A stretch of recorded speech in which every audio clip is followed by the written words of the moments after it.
Yeah. Yes. Michel Auder is my name.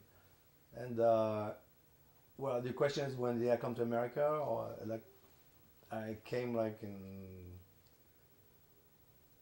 It's a long story, but I'll make it short.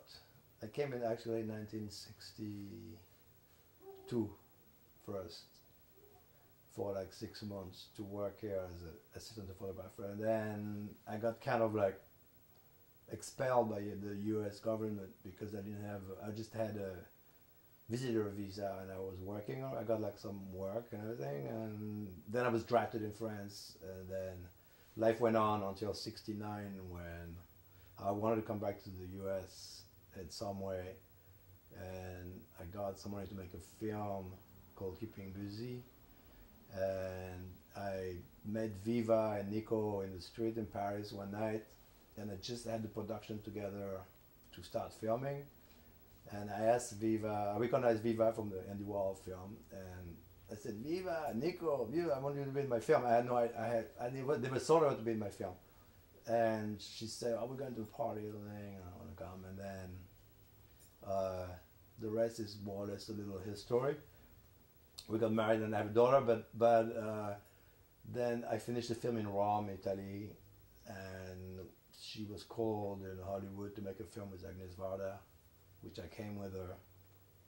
And then I was raising some money for another film called Cleopatra that I made the year after in 1970, and we went to live in the Chelsea. We came back to New York and started living in the Chelsea Hotel, and up maybe to the 90s, I always thought I was just passing in America. I was just like, maybe I'll come back to France, but I never did. So like I became integrated into the system here, beginning in 1970, living in the Chelsea Hotel, and escaping from the French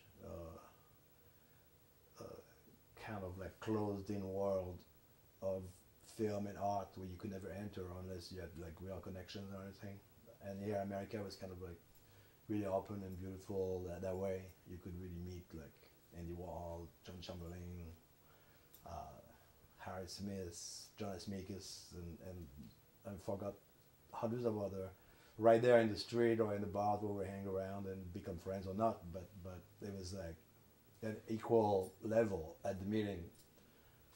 And then if we got along, So I did meet a lot of great artists and started living here. Is that one of the reasons why you were drawn to New York City? Is the hopes that that kind of thing would happen, that be part of the scene, or?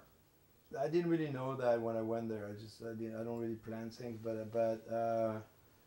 and it's a long time ago, so like you kind of try to like define those things as it happens, but I act upon more like my internal kind of like clock. I don't really like. I just do things by not intellectually planning things, but I'm planning them another way. I think on intuition, and yeah, it was like New York then, and I think now too has that kind of quality. New York is not really the United States. It's like a world city. It's like a headquarters for information and meeting people as well, probably as Los Angeles, which I lived there a little bit, towards it, So it's kind of like, well, nowadays it's changed a little bit, probably because you can actually connect and learn things through the web world, So it's possible to be a little more isolated, a little bit more than. But then it was really kind of like imperative to be at the center or somewhere to be, if you didn't have a plan. I didn't go to school. I started when I was over 17, so I didn't have any education that way. I have my self-education, but not traditional education. Does that answer the question more or less? Not really. Tell me what the scene was like at the Chelsea Hotel when you came to live at the Chelsea Hotel. Well, the Chelsea Hotel was kind of fascinating. It was like a little city, a complete city within the hotel. Like the first floor would be like,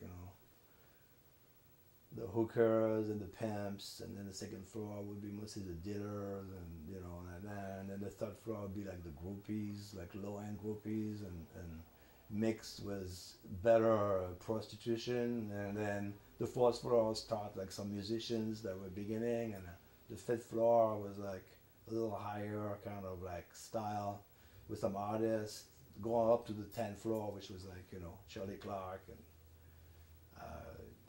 Kaisinger, George Klesinger, like a composer, American composer, and I forgot one of the great like other composer too, and like people were like, you know, high end more, and so you could just live at the Chelsea Hotel and understand a bit of New York, or at least of the art world, and there were also like people that live there, very old people that live there, like, you know, all year round, and so the Chelsea Hotel was, in fact, you didn't have to live at the Chelsea Hotel. You could live there all day, like all the time, and have things happening.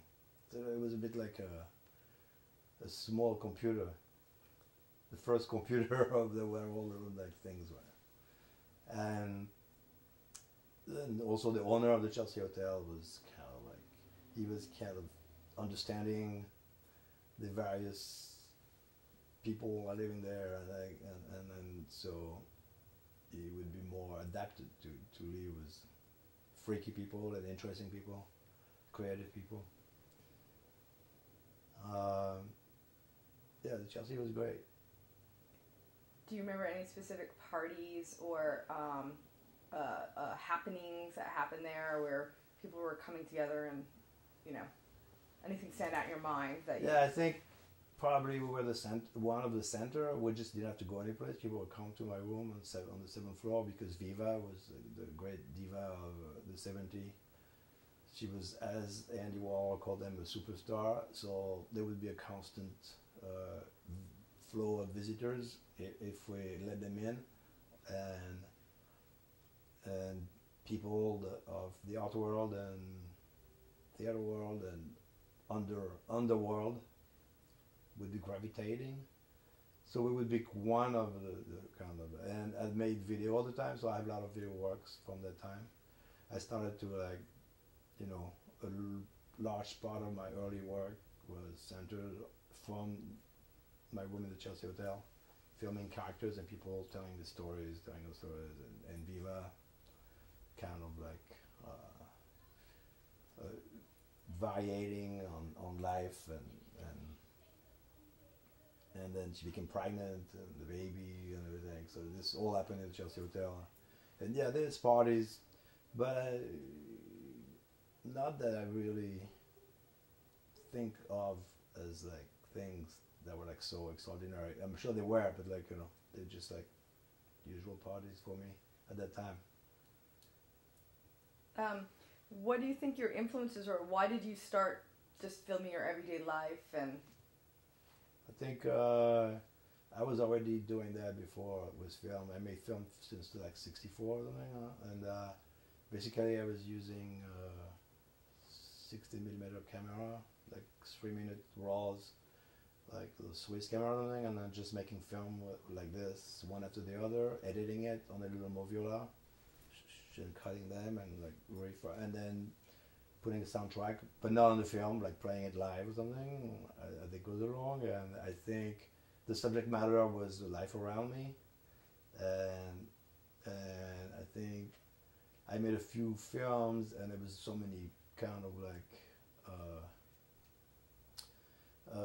restriction in order to make a film. That was kind of annoying to get the sound man and then the lighting, all that stuff, that I was looking for some kind of tool that would be, basically, I saw the video before it existed, and then when it came, it was just like the right tool for me to use, and I didn't mind it was black and white or anything, because I'm interested in mostly in the content of the work rather than the look of it.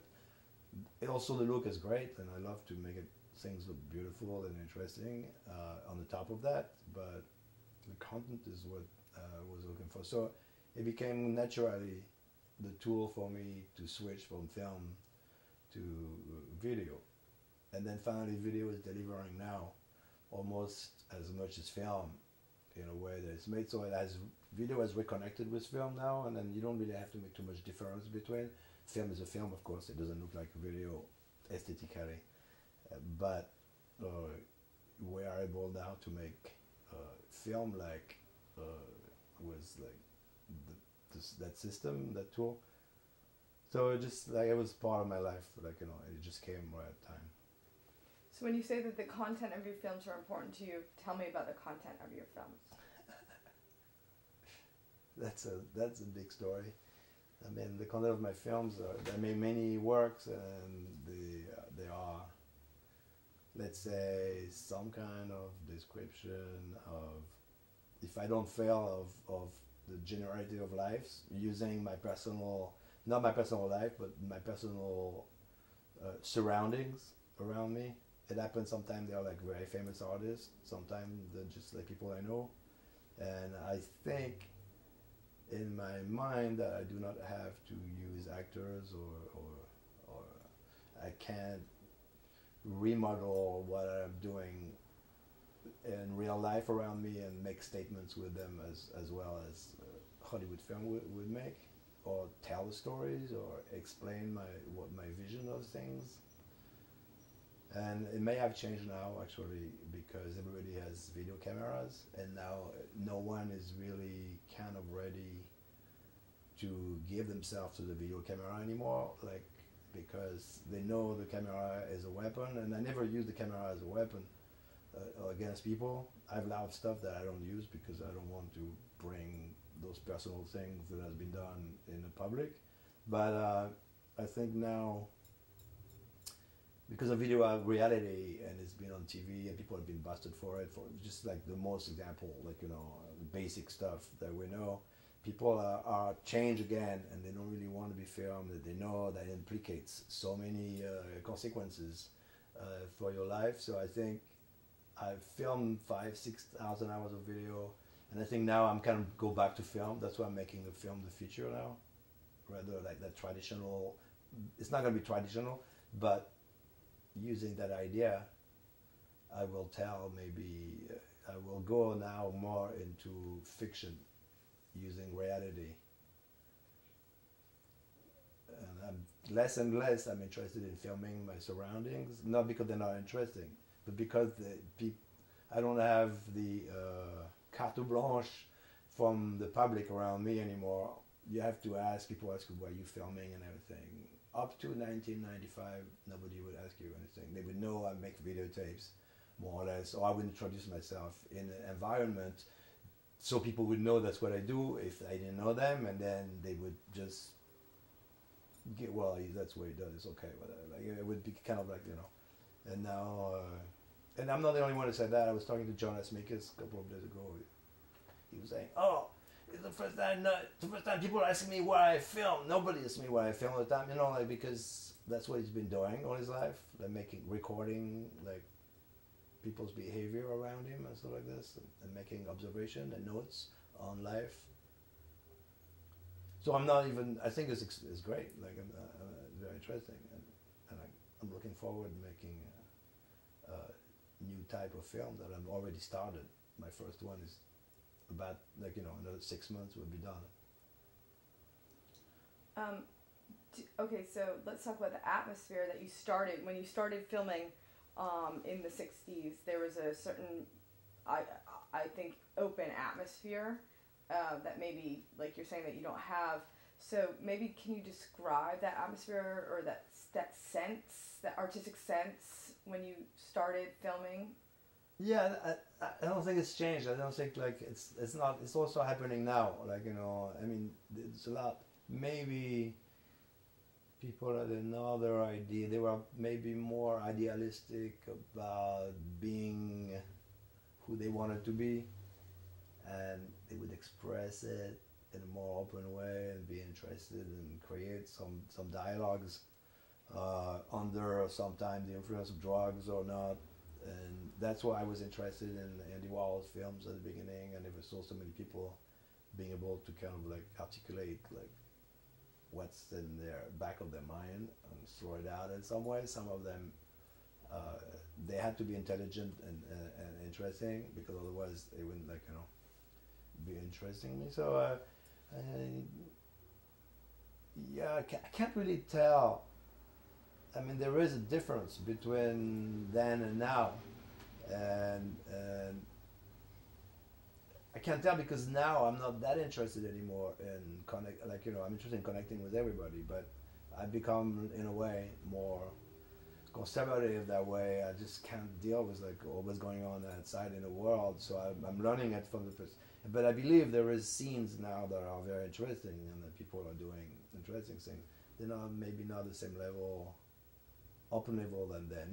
I think as you progress into the modern world, you do something and then people allow you to do it when you're doing it because it's the first time. So people are talking about drug doing this and that. And then the government learn from that and start to put like rules and pins people and say you cannot do this, you cannot do that. It comes like something, and then people now finding somewhere else. They're using other tools to express themselves. It's not the way people they did in the '60s. People were fucking each other and all kind of stuff. Now you can't do that anymore because of certain things. You're gonna get AIDS or whatever, and blah blah blah, and things happen. So it's not that sex is not existing anymore. So it's a whole new ball game, a whole new kind of like aesthetic, and because I explore a lot of porn side because I work from them too, and I kind of like, I can see the evolution of like what happened from the '60s, '70s, and now. It's like totally like insane. No more insane than then, but it's like more like about ideas and rather than contact. I mean, there are contact too, but so like, anyway, I think maybe it's the same way with the people. I don't know if I'm clear, but the people that I interviewed and live with, there was much more contact, human contact, and hanging around. And now there's like a separation in between, but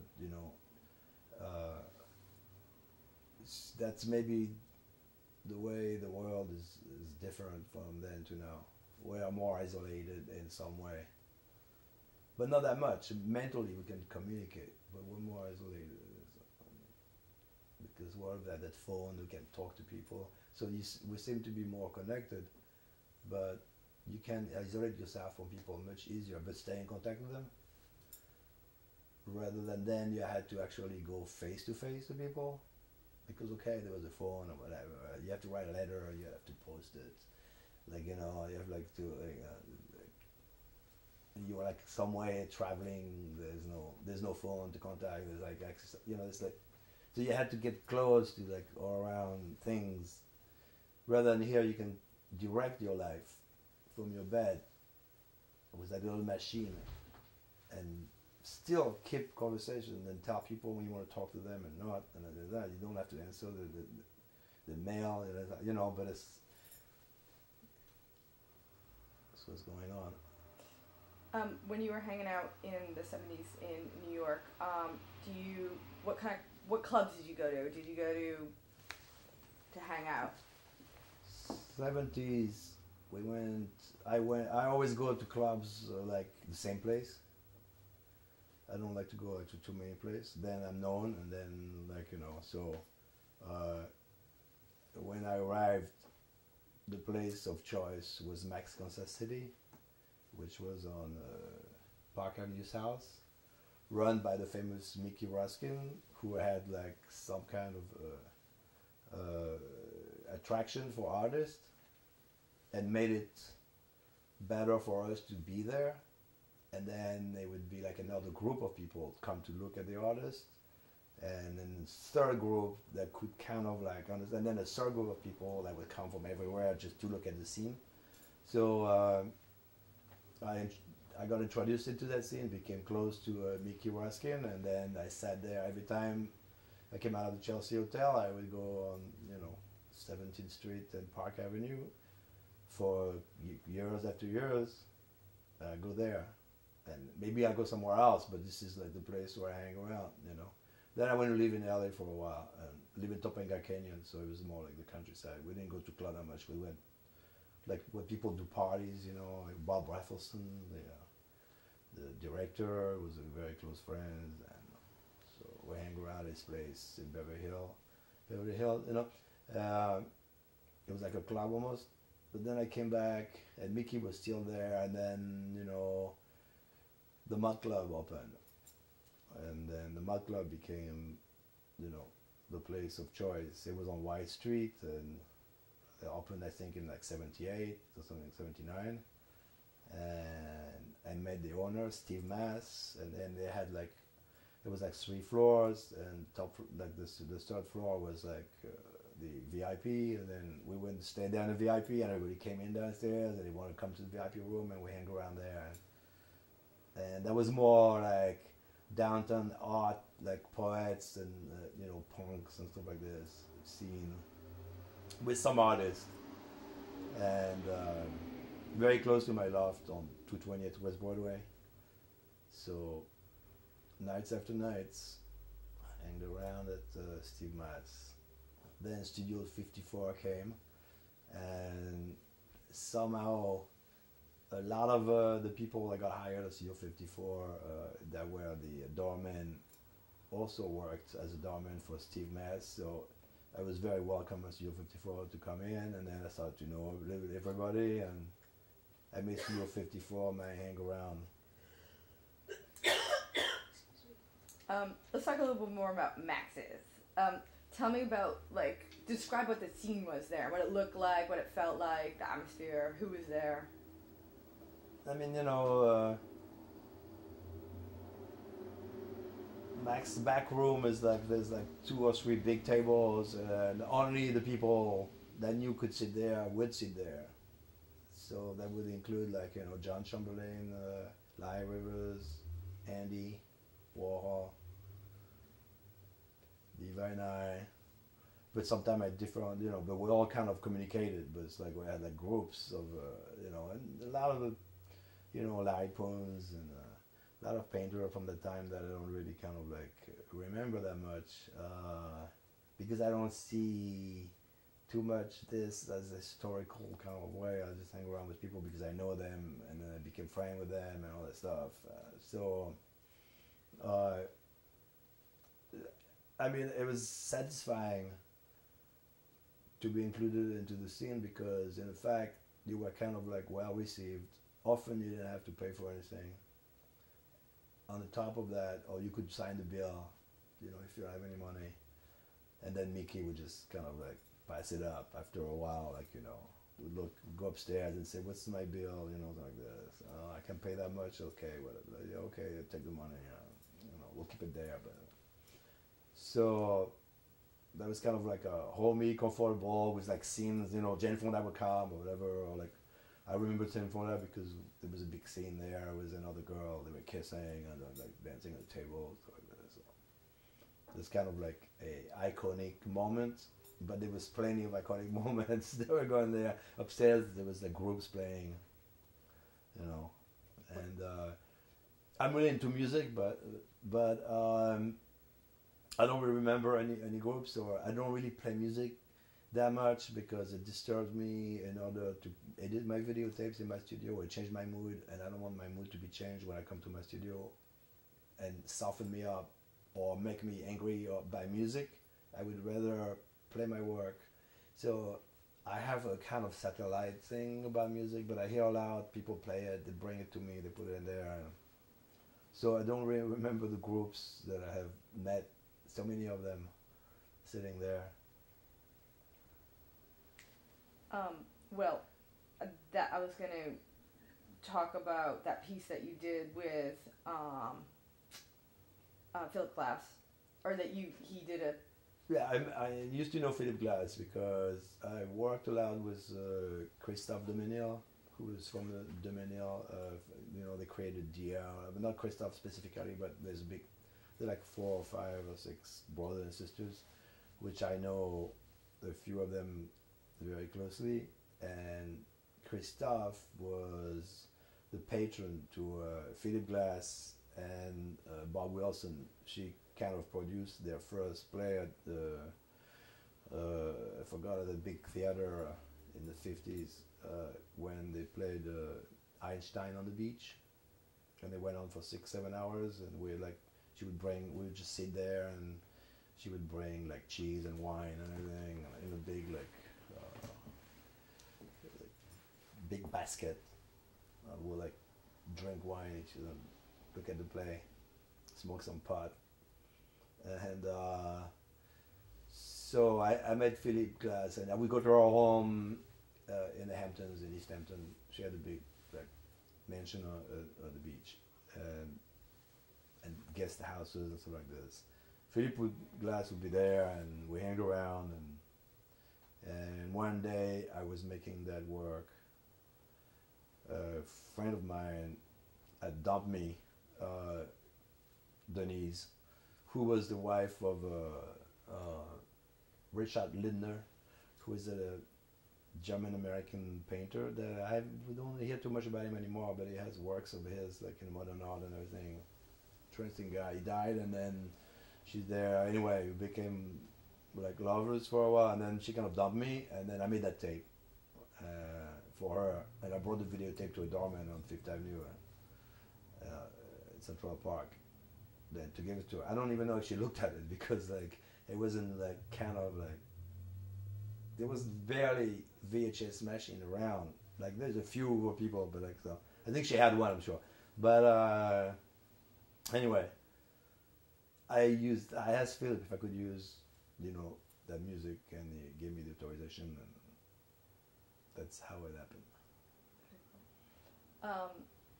Do you get well, it sounds to me like you're describing this very like this kind of like very groovy scene where like people were getting supported by collectors, and the bill was taken care of somehow, and there was this like massaging of the arts. Yeah. I think I don't know if this wasn't that groovy. I mean, life is tough, every year around in the world for people, but it was okay. But yeah, people gave money. Wealthy people helped out the project when they felt you were kind of, I would think, kind of interesting. I mean, you could sell your ass too, I'm sure, and then you get money too for it. But like, more or less, where there was kind of like a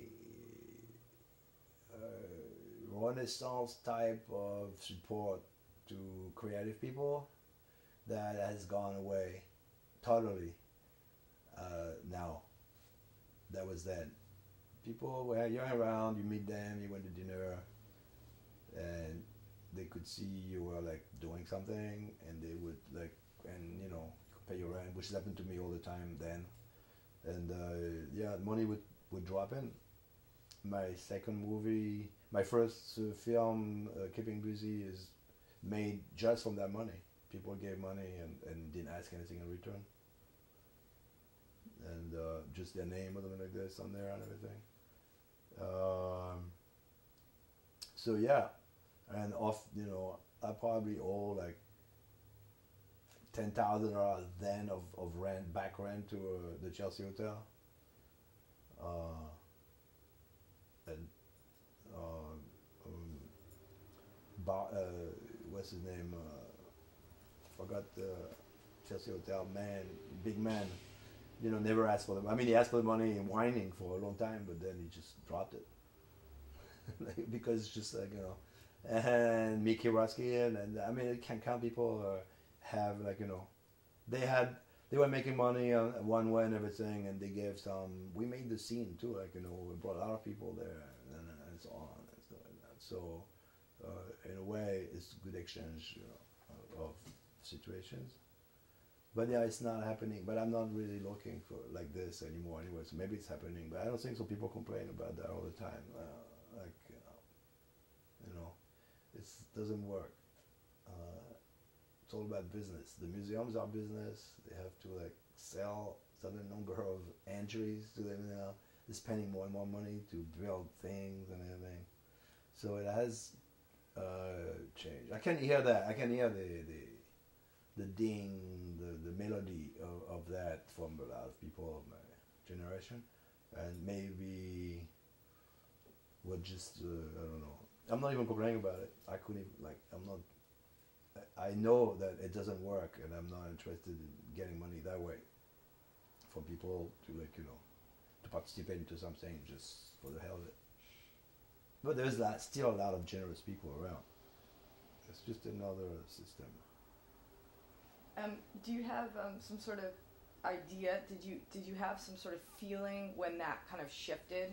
Like at what point in time, like 75, I don't know, around there, could you feel a shift in energy or in scene or something like that? Well,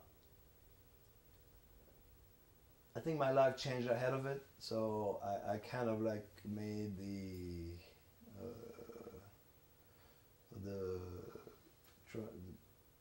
I moved into another sphere of raising money and everything for my work as it was probably happening. So I don't know. I think it would be probably by like the 90s or the late, the beginning of the 80s. That's where everything became like big and very shiny and had to be like, a lot of money. So that's probably, people call it the 80s, that's when the change happened. I just happened then to get a few grants, like, early 80s, and then I got married, Cindy Sherman, we got married together in 82, and then we got a few grants to survive, and then suddenly Cindy took off, like, big time. So there was not any kind of, like, desires or to, like, for me to raise money from other people or whatever, because I just made my work, and basically my work doesn't need any money. So I just concentrated on like making works, and maybe that's at the time it happened, but I wasn't witnessing it. I was kind of like removed a little bit from that situation. I had a little more, I was more settled, like, I didn't have to worry about my rent. I guess also, I mean, not just about money, but in terms of the attitude and in terms of feeling and scene and atmosphere. Did you feel a shift happen, or? Yeah, I felt, well, there was never so much interest in video to start with. In the 70s, people thought like, you were a loser, like kind of like a crazy person that just jumped from film to video. It's like black and white video. It's not even color. People are trying, the 70s people are getting color televisions, and then now I'm like showing them project that is like black and white television, grainy, and not really good quality. It happens that people think it's very good quality now, and they think it's beautiful, but then it didn't, and I knew it was beautiful, but that's another point. And then it progresses into, so like video is like, what are you gonna do with it? Which is true, what are you gonna do with it? And then, like in the late 70s, it kind of like perked up. The kitchen opened on Broome Street, and there's like a great center where I did many projects there every year. A lot of people lining up around the block to come in and see the works that we put out. There was like, it's an immense space, was like photo, dance, performance, video, all geared for like video works and everything. And then by 81, 82, it's kind of like the kitchen kind of like can't find funding anymore, and it's like, it kind of starts slowly kind of like dissolve, and then come that stuff, and then video, people tell me, why don't you make like film videos, like, what are you gonna do with video, like crazy, like, they all want to make films, like, Robert Longo is making film, everybody tried, Cindy made film, they're all like, they were like Hollywood kind of film, like that was the scene to be made. So video kind of like fall apart again, very little interest in it. Only some major artists use video in their work, so they kind of made attention to it, and then other artists copy the other artists and put the same kind of video in their, introduce them in their gallery artworks, and then the museum pick them up because they have that kind of like art connotation thing, but like a single channel video is still like, complex. But now come to the point where it becomes more interesting, and even people are thinking about collecting it, and I'm starting to sell my work for the first time in my life, like, you know, to collectors. So that's a story. So why don't we talk about some of your influences at the time? Like what other artists were influencing you? Yeah, I've mainly been influenced by, in terms of my work, I've mainly been influenced by filmmakers. You know, like from Godard to Warhol, who is an artist actually, and you know Jack Smith, and Jonas Mekas, and back up to silent film and au noir, and go back a little bit. So those films were very creative when they were silent because they had to express themselves with that sound. So they were like much more like homemade in a way, and they were the basic of what the films are now. And I've been influenced by artists, but not in my work, but because you know I became always close to a lot of artists. Alice Neal. I worked with Diary Rivers. Alice Neal was my best friend for many years until she died. So I had close relationship. You know, Cindy Sherman. We were married for 17 years, and so artists are like the basic of my life. They're giving me my, like, you know, that's people I'm interested in, and some of them turn out to be like, that I know turn out to be like famous artists. They weren't when I met them, but like, you know, also Larry Rivers was like, you know, he was actually on his decline rather than like, because he was like really big in the 60s, but he's a very interesting character, right? So I learned a lot from artists about life and the art world and art in general. Do you think there was like a common zeitgeist happening? Yeah, I've read about that. I'm not sure. I couldn't even pay attention to that. I'm not sure. Like, probably.